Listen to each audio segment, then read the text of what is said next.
Good morning, everybody.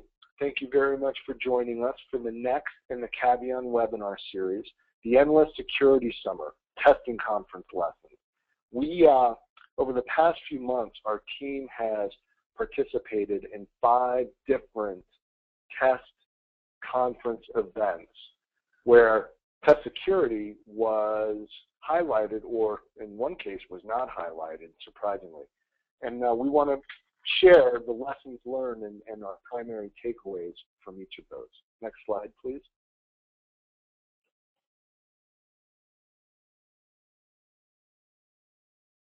Next slide, please. Thanks. So I'm Steve Adicott. I'm Caveon's Vice President of Client Services, and I'm very pleased to be joined by 2 esteemed testing veterans. John Freemer is my longtime colleague and mentor. He serves as Caveon's President of Consulting Services. And Lou Woodruff is a Senior Security Consultant who supports our efforts and has for years. He's also been in testing his entire career and is the former President of the National College Testing Association. Next slide. We 3 will be covering this list of events. In spring, our team participated in the first ever Conference on Statistical Detection of Potential Test Fraud at the University of Kansas in Lawrence. This was a very seminal event in the science of data forensics, and we'll talk a little bit about that. Next, we traveled to the land of 10,000 lakes to participate in the National Conference on Student Assessment in Minneapolis. We flew across the Atlantic to participate in the International Test Commission's Conference in Amsterdam. And that same week, John Freemer and I joined leaders of the Dutch Exam Society in Arnhem, Netherlands, to conduct that organization's first security summit, or to participate in that, not conduct. And lastly, John, Lou, and I attended the annual conference of the National College Test Association in Minneapolis, again in Minneapolis. So I'm pleased to be in one geography for a couple of weeks. It's been hectic, but we've learned a lot, and we want to share those lessons with you. Next slide, please. Okay, this is Skylar. We've got a poll here. I would like to launch this. You can see it. It says, which of the following conferences did you attend this summer? It's a multiple choice question. You can answer to any that you attended, or you can select the bottom one that says I wasn't able to attend any of them, unfortunately. So there are National Conference on Student Assessment, National College Testing Association, Conference on Statistical Detection of Potential Test Fraud, and International Test Commission Conference. We'll wait maybe just another 15 seconds or so for responses. Please select one of the following or as many that you attended.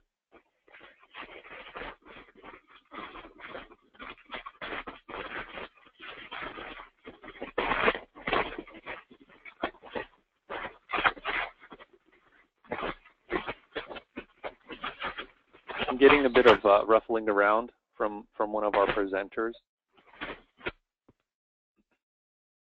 Okay, let's share these results. And it looks like 8% were able to attend NCSA, National Conference on Student Assessment in Minneapolis. 5% were able to attend the National College Testing Association. 8% were able to attend the Statistical Conference in Kansas, and 3% were able to attend International Test Commission Conference. 78% said they were not able to attend any of them. Thank you for responses. I'll give the control back to you. Great. Next slide, please, Lou. So starting off, last May, the Conference of Statistical Detection of Potential Test Fraud, we co-sponsored this event, and it was hosted by Neil Kingston's team at the Center for Educational Testing and Evaluation at the University of Kansas. This was really pivotal. It marked the first time key psychometricians, statisticians, and other researchers gathered specifically to further the science of data forensics. The attendees represented all aspects of high-stakes testing, as noted here: certification, licensure, education, academics, vendors, test publishers. From the 2 days of presentations, it was fascinating to see the breadth of research currently underway in this emerging area of expertise. Next slide, please. So my primary takeaway, holy smokes, there is a conference focused solely on data forensics. A few years ago, I don't think any of us would have imagined that. But today, in this climate, of course, we have to have this kind of event focused on the scientific defensibility, focused on the applicability of data forensics in protecting our exams. And the second thing, to see so many organizations dedicating time, effort, and dollars to research in data forensics, it reinforces that it's getting harder and harder to protect the integrity of our exam results. And data forensics represents a very powerful arrow in our test security quiver that I think is going to become more and more important. So those were the two key things from that conference. We hope more of you out there will be able to attend next year. Sounds like it's going to become an annual event. Next slide, please. A few weeks later, several of the Caveon team attended the National Conference on Student Assessment. This is the annual spring gathering.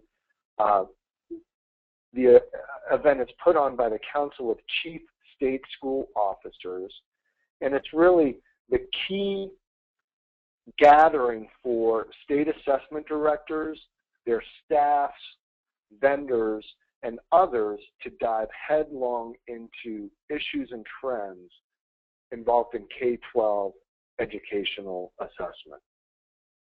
This year's theme, Teaching, Learning, and Assessment Through the Next Decade, was particularly apt considering all the quantum changes currently impacting state assessments now and in just the next 2, 3, 4 years. Next slide, please. 4 days of sessions. My 3 top key takeaways were these. First, and this was a real bombshell to me, CCSSO announced that it is partnering with the Center for Assessment to refocus the conference. In my mind, this was a reaction to a couple of dynamics. First, this year's conference attendance was much, much lower than what I had seen in prior years. Now, of course, that is a symptom of budget cuts in education across the country. But also, I think the conference focus has expanded beyond core assessment, and whether that's a good thing or not, not for me to decide, but I'm pleased because the Center for Assessment is so highly esteemed, and its key leaders are very attuned to state assessment issues that I know their involvement will ensure that next year's NCSA is the key, vibrant conference to explore issues and trends in K-12 assessment. Next slide, please. My next takeaway is this. There is so much going on, and these things are impacting the security of exams in profound ways.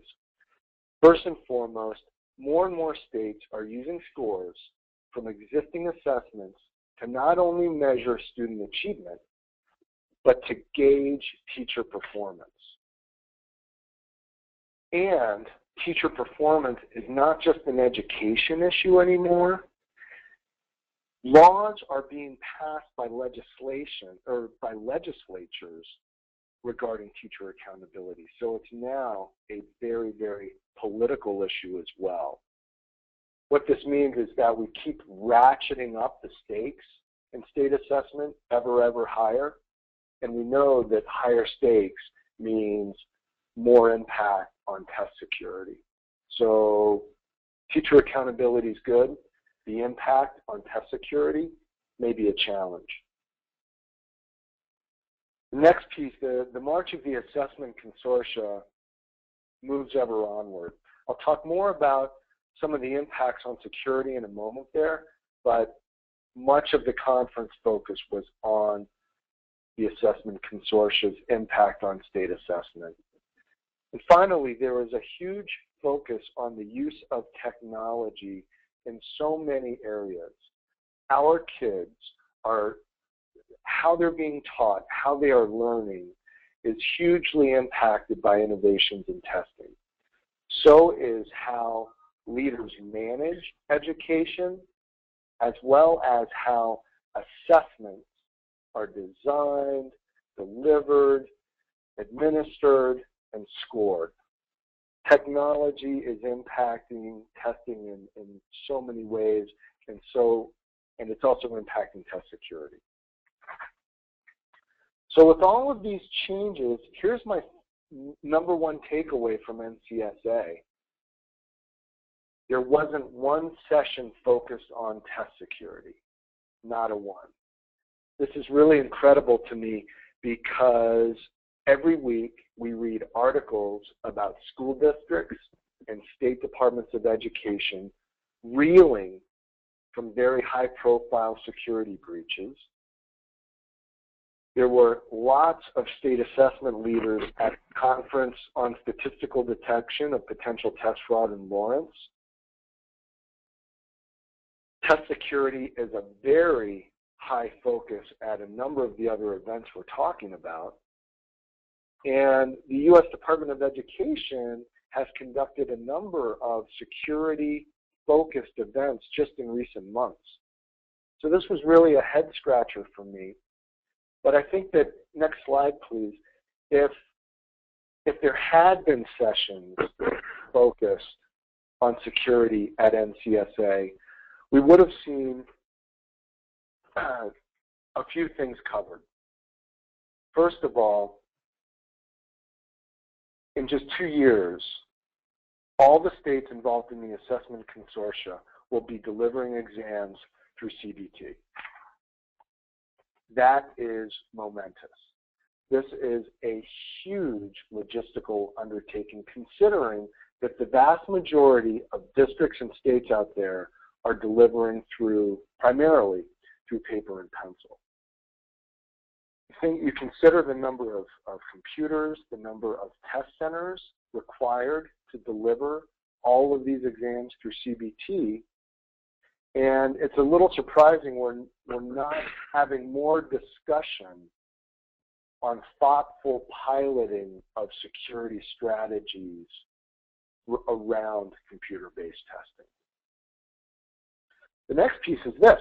Right now, every single state has its own individual, unique test program. And every single one of those programs, somehow, some way, is being melded into one of 2 test programs.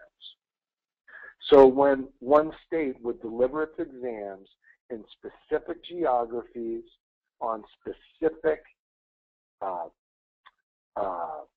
administration windows lasting just a few days, maybe a couple of weeks, now we're going to see exams administered across huge geographies, multiple time zones, and administration windows, instead of a few days, will now last several weeks. Also, we're employing more technology, which could mean easier sharing of test information. So I think it's important that over the coming months, somehow, some way, we are able to explore these dynamics and their impact on the security of K-12 assessment. So, thank you. Those are my thoughts on NCSA. I'm going to turn things over to my colleague, Dr. John Freemer. So can we see the next slide then? The International Test Commission meeting in July took place in Amsterdam in the Netherlands, one of the world's truly great places to visit, and I've had the pleasure of being there several times before, and it was just as wonderful this time as it had been in the past. ITC is a group that had its origin in national psychological societies. They were viewed as the core, intellectual research core of testing country by country. But it has grown quite a bit. It still has that focus, but just about all the major testing organizations in the U.S. and European countries and increasingly different parts of the world attend. So their conference attendance is growing quite a bit. Next slide, please. And these are my overall conference takeaways, and then I'll comment on two sessions that I found noteworthy, ones that Steve and I joined with folks from other companies and countries to participate in. First of all, there is not just the U.S. where we're talking about test security. It's growing throughout the world, and I don't just judge that by the sessions, what's on the program, but what the conversations are in the hallways. And there are folks talking about test security, and it isn't just because I'm there. And if I'm in a group, I'll tend to talk about test security. It's my life. But even if I'm listening to the next table or folks online and reception, there's a lot of folks talking about test security. So what kinds of things are they talking about? One consistent topic is attention to standards. What standards now exist? Association of Test Publishers has them. International Test Commission has some, is developing more. The American National Standards Institute in the U.S. has them for the certification of testing program that include security, and Caveon's own test security standards are increasingly being looked at as places to learn, and that's a pleasure to see. You want your work to have an impact. Much more attention at that conference this time around, although there's been some in the past, on how to use data to detect misbehavior, both cheating and possible piracy. And the comment I heard more than once is that, well, in our country, we tend to be trustful. And I sort of wish them well, but they're now augmenting that to say, oh, of course we do trust our administrators and our test takers and all, but we believe that you also need to verify. And I think that slogan, which doesn't come from testing, trust but verify, is a very good summary of what people seem to be saying now about how they view testing and security. Next slide. And I'll just touch on these two sessions that, if they sound interesting, either Steve or I will send you the full set of slides. We did one with CITO, a very major company based in the Netherlands, but with a reach that extends out throughout Europe and other countries. It's quite large and has all the kinds of things we have in the U.S. they tend to have in Europe, and CITO is involved in many of them. Another thing that came out in the CITO Caveon session is that which is something that Steve will talk about when I'm finished here, is the collaboration that CITO has initiated, and we're trying to help with other Dutch testing agencies, of which there are many, to promote security standards. And it's a very mature testing market in the Netherlands. They have all kinds of agencies testing in all over the places where we have them. And then in the Caveon piece of that, we talked about the evidence of importance of security, kind of things I've been saying, how international testing has become. The test maker may be based in a different country than the test deliverer, than the test analyzer, maybe even the test score reporter. so it's very much cooperative.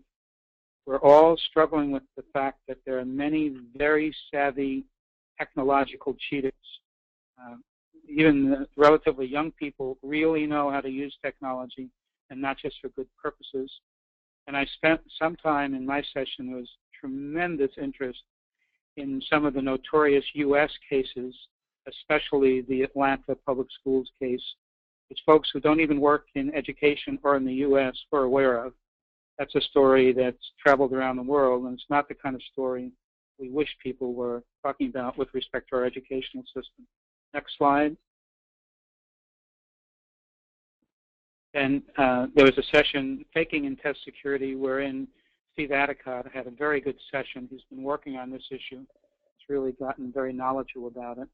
And these are my summary of his advice. He'll touch on this again for you. Be prepared for a breach, not whether you'll have one. You will have one. You probably already have one if you have a high-stakes program. And you're getting ready. Get everybody in the getting ready team, not just the operational people and the program managers, but if you're large enough, your communications department, your legal department, your membership group for certification, make sure your board and other groups know about it. Before you have a breach, preferably, but even if not before, have a single spokesman through which all information will flow. Tell your version of the whole story. Otherwise, they'll tell the story they want to tell it, and it's usually something that suggests the testing agency isn't very competent or thorough, and don't expect the story to go away. What people sometimes say, cheating stories have legs. They keep running them over and over again, particularly in education. They'll be running Atlanta public school stories 5 years from now. Count on it. So I can turn over the microphone, I guess, to you again, Steve. Thanks, John. So from Amsterdam, John and I traveled to Arnhem, the city from a bridge too far in the Netherlands, where, for yet another security-related event, the Dutch Exam Society, or the NVE, consists of about 400 individual members from dozens of Dutch test organizations. On July 6th, 8 leaders, they were members of the Board of Trustees of the NVE, gathered at CITO's headquarters to address security concerns shared by membership of the NVE and to consider adopting security standards to help better protect NVE members' exams. We were very pleased, John and I, to be invited to participate and support the discussions that day. And it was really illuminating for a few reasons, which I'll share right now. Next slide, please. My takeaway number 3, the times they are a-changing. It was not that long ago that John and I had conversations with some of these same organizations, and frankly, test security was not a top priority at that time. And don't take this the wrong way. The security of the exams was always a concern, but in terms of time, resources, effort, these organizations had not seen threats to the security as something that required front burner focus. That's changed. There have been some very high profile incidents in the Netherlands where NVE membership is saying, guess what? We need to get our arms around this. And that coincides with the second piece. The same threats we're seeing in the U.S. and internationally, particularly, we always focus on issues in China, India, other Asian countries. These are global. These risks, these threats that we're seeing other places are now all over Europe, even in the small and important country of the Netherlands. And lastly, I was personally gratified to see these key leaders all from different organizations, and organizations that day in and day out compete against each other. People put aside their company's agendas, their personal agendas, and collaborated, rolled up the sleeves. What can we do to help all of our organizations? And it, again, for me, really gratifying to see the impact a few committed individuals can make when they team up for a common purpose. So we're grateful to be part of this initiative in the Netherlands, and we're eager to see where it goes. Next, I think we have a poll question. We do have a poll. Let me launch this. The question is, has there been a larger focus on security at your organization in the last 5 years? Very simple question, yes, no. Have you noticed a larger focus on security in the last 5 years at your organization, whatever it may be? Responses coming in quickly. I'll give it about another 8 seconds or so. Please select yes or no, and I'll share their responses.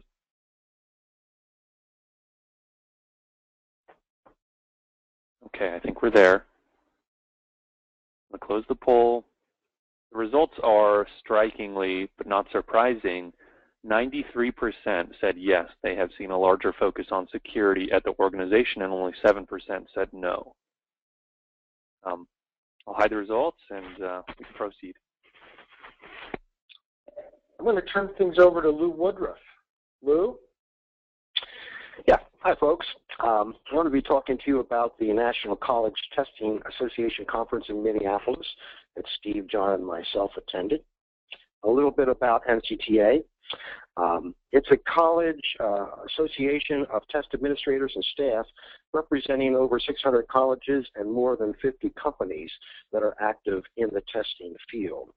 The organization has only been around for about 12 years, but in the last 4 years it's grown by 18 to 20% each year, about 2,000 members and about 350 people in attendance at the conference. One of the big offerings of the organization is called the Consortium of College Testing Centers. It's an online listing of hundreds of college test centers offering proctoring services for individuals who are largely in online learning programs at other colleges and are looking for a location to proctor exams. However, certification groups and other organizations do utilize this service. The listing is absolutely free, and it's available on the NCTA website. So any student can go to that, find a test center in their area, look up the schedule, find out what the cost would be for proctoring, make an appointment, and go ahead and take the test. So this is a very valuable resource, I think, to distance learning educators throughout the country. It turned out that at this conference, there were actually 6 sessions devoted to security. The keynote address was 100% on test security. A general session that John and I did for all attendees also addressed test security. And 4 of the breakout sessions were also related to test security.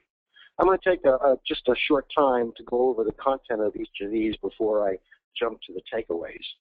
Keynote address was Mark Poole from Pearson VUE, well known in the field and a very gifted presenter and very well versed in all test security components and features.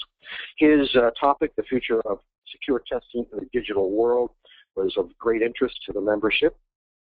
He highlighted 5 key trends shaping the next decade. He really talked quite a bit about global cheating as a culture. It's not just an activity, but there seems to be a global culture emerging on cheating. He looked at high-tech test fraud and covered some of the different approaches for using technology for cheating, always an exciting presentation when people do that. He also looked at the movement toward testing anywhere securely, remote proctoring and other kinds of things.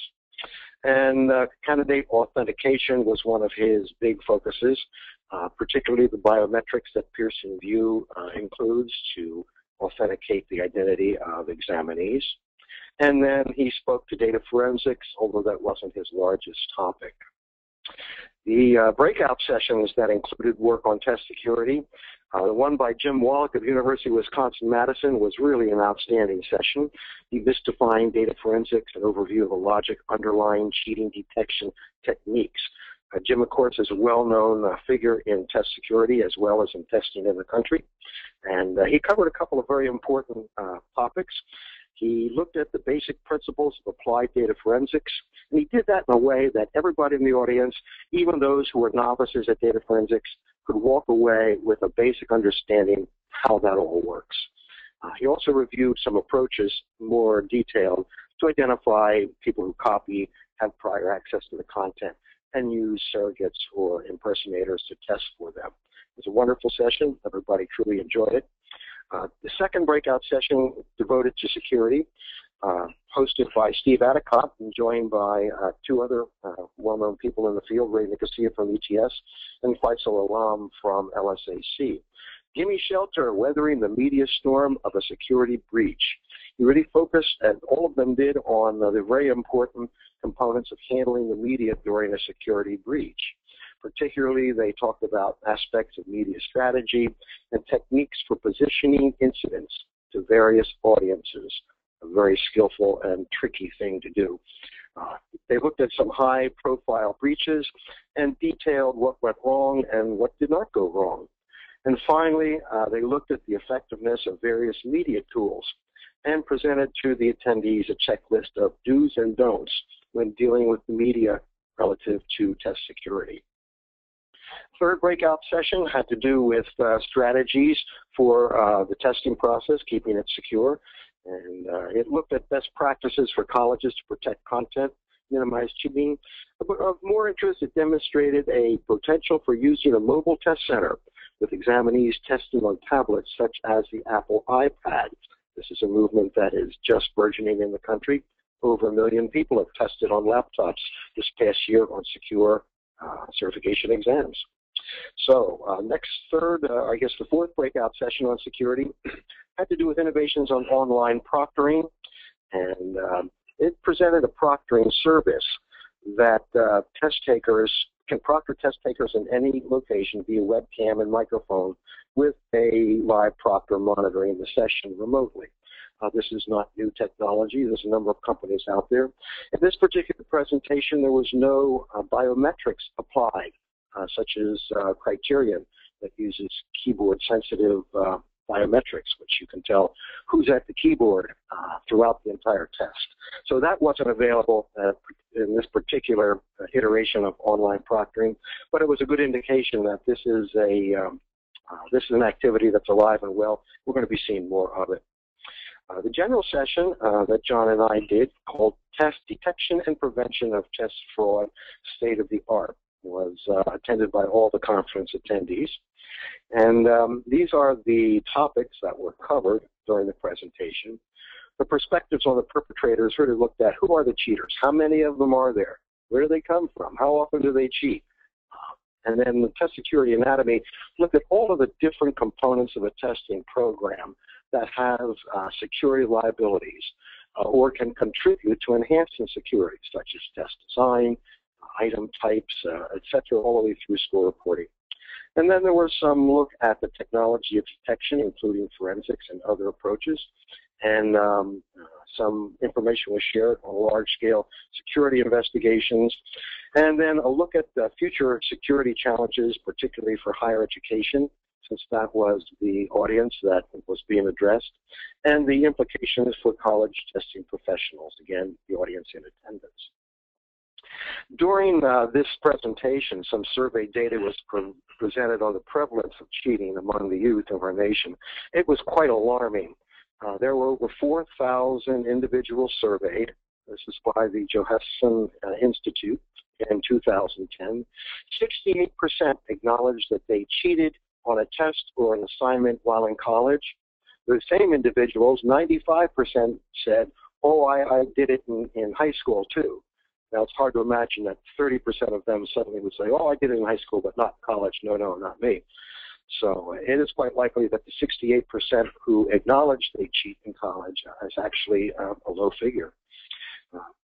The information presented in the session really made the case that cheating has actually grown from a strategy just for getting better test scores to the manifestation of a growing social norm that accepts dishonesty in many areas of life. This was a very alarming conclusion to draw, because it's not just people wanting to do better on tests, but it's the youth particularly feeling they have the right to test. And in fact, if we don't test, we're going to somehow, if we don't cheat, we're going to be disadvantaged. The cheating detection arms race will continue was another point made in this session, that the cheaters are going to get more creative and use more technology, and those of us who are dedicated to thwarting their efforts will be doing the same thing, and this arms race will continue for the foreseeable future, I think, for sure. During that session, some information was presented on the results of using data forensics in the state assessment program.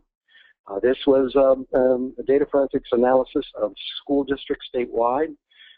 Following that analysis, decisive actions were taken. And after that, 2 years of follow-up on the test administrations found a 72% reduction in test security irregularities. It's a great demonstration of the potential positive impact of using data forensics in a variety of environments. So that's a very powerful statistic comes out of that. Also at the presentation, some information was presented on the very famous Atlanta public school case, which we actually view as, in some ways, the perfect test security storm. What we had with that case is mandated assessments tied to federal funding. That ups the stakes quite a bit. We had schools and teachers who were being evaluated on the test scores. That also ups the stakes, again, one more notch. We had administrators who were feeling unjustly treated by the state administrators. That adds just a little more fuel to the fire. And finally, test security was left in the hands of the teachers and the principals. That's a perfect test security storm. It sure is what happened. As a result of that, the governor did bring in the GA, the Georgia Bureau of Investigation, which included 61 agents, and they all had subpoena power. As a result of their work, district superintendents, district superintendents, all deputy superintendents, and many principals and teachers were actually removed from their positions. So that's pretty significant. Raises a question, doesn't it? Hey, who do you trust? And the unfortunate answer is sometimes no one. So the takeaways that I took from the NCTA conference are, first, because of the number of sessions there alone, it appears that college testing professionals are very aware and strongly interested in test security. That was demonstrated at this conference. Also, it does appear that NCTA is a valuable platform for promoting security related to initiatives and participants between colleges and the testing industry. Virtually every major testing company in the nation belongs to this organization, Pearson Prometric, College Board, and on and on and on, ETS, et cetera. And there's a lot of interaction then between the college professionals and these organizations. So this provides an opportunity for promoting security activities. And finally, it does appear that colleges are and will remain a rich resource for implementing cheating detection and prevention strategies. So that's my takeaways and my look at the conference. So at this point, I'm going to pass the baton back again. I think, Skylar, it's yours. Lou, I'm looking at some questions here. There's one that said, will a PDF of this presentation be made available to attendees? The answer is absolutely yes. We always strive to share either the slides or a recording of the session afterwards for those that would like to review it or share that with others. If you send an email to me, skylar.weisenberger@caveon.com, I'm more than happy to send you either a PDF or a PowerPoint show or even a recording of this event with audio. So skylar.weisenberger@Caveon or any of our presenters. I have another question here during, I believe it was one of John's slides, and it says, any advice for those of us in higher education specifically? All of your comments are pertinent, but do you see trends in higher education? It goes on to say, the segment here is very nice and deals with my concerns, and thank you, but I'm interested in trends related to high stakes testing in higher education. I'm guessing the online and MOOC movement will force the hand of higher ed to pay attention. Anybody? Yeah, I have a comment on that too. I think that what you just said is absolutely true. I think that college administrators, not who do testing, but in general, have a tendency to sort of not believe there's a problem at their site. I think at their college. I think that's changing. But another thing that's going to be happening soon, and that we see now, is this use of student-owned laptops to deliver high-stakes or course examinations, which, depending on the program, can be fairly high stakes. There were over 1 million of those delivered this past year. Hundreds of colleges now are using laptops, student-owned laptops secured to deliver course exams. This is going to place a greater challenge on testing directors in colleges in a very short time, because you can administer multiple exams in very large settings simultaneously with no need for the internet to test. This is the technology that's emerging in higher education now. And I have actually seen as many as 1,500 students sitting in a large auditorium, all taking secure exams on their own personal laptops with no computer connections. So I think this is going to raise many security issues and challenges in higher education as this pervades the higher ed delivery scene. Thank you very much, Lou, for your answer. Go ahead, John. Sorry. One of the things I learned at the NCTA conference, which my colleague Lou would have known in advance, is that many of the testing units that deliver tests or facilitate the delivery of tests are small. So there's not typically, or in many cases, there aren't people with in-depth understanding of security and strategies like data forensics. So whether it's the NCTA or other sources of expertise, this problem is large enough and being recognized as such, we're going to have to come to ways that people can get help. Just doing it on your own, mostly you can't do sophisticated data forensics analyses without help from somebody who has both computer knowledge, technological knowledge, and some understanding of the psychometrics. And we have to figure out how to get that help to them. Thank you very much, Dr. Freemer.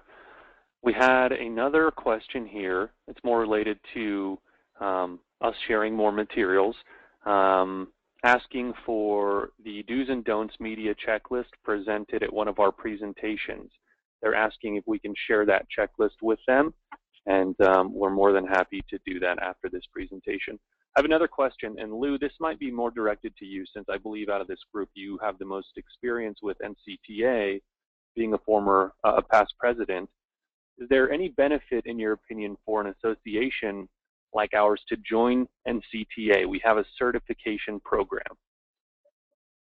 I do believe there is, and in fact, there is a membership designation called non-collegiate membership to encourage organizations to join.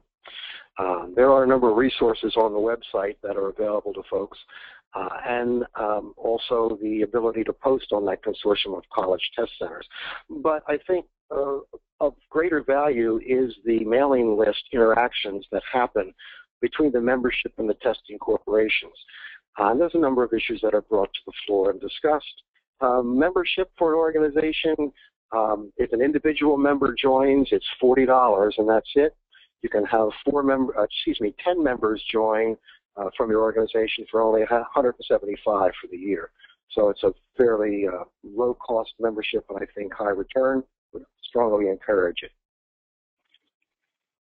Thank you very much, Lou. If anybody has any other questions, please enter them now in the blue question bar on the control panel for GoToWebinar. We'll try to get those answered.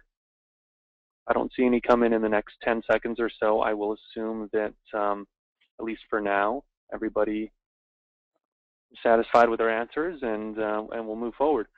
I see somebody thanking our presenters here for all of the subjects covered.